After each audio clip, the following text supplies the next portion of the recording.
தருமா, நாளை கௌரவர் படைக்கு தளபதியாக பொறுப்பேற்று வரப்போகும் சல்லியரை எவராலும் வெல்லவே முடியாது என்பது உண்மை. அவர் முன் கோபத்தோடு எவர் போரிட்டாலும் எதிரியின் ஆற்றல் 1000 மடங்காக பெருகி அவரையே அடையும் என்பது அவர் கொண்டிருக்கும் வரம்.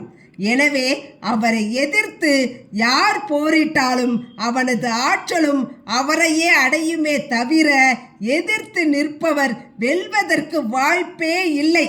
அதனால் தான் என்ன செய்வதென்று இன்னமும் முடிவெடுக்காமல் இருக்கிறேன் என்றார் கிருஷ்ணர்.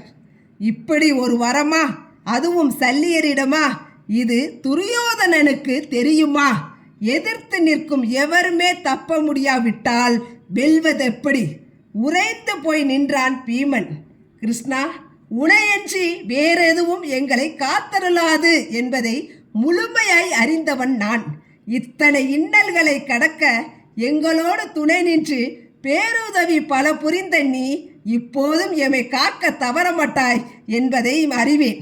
பாண்டவர் படை முழுவதும் உன்னையே சரணகதி அடைந்திருக்கிறது என்பதை மனதில் நிறுத்தி என்ன செய்ய வேண்டும் என்பதை மட்டும் உத்தரவிடு கிருஷ்ணா என்று கைகள் குவித்து கருணை மிகுந்த கண்களோடு யாசிக்கும் தருமனை கண்டவுடன் சட்டென கிருஷ்ணருக்கு ஒரு முடிவு தோன்றியது.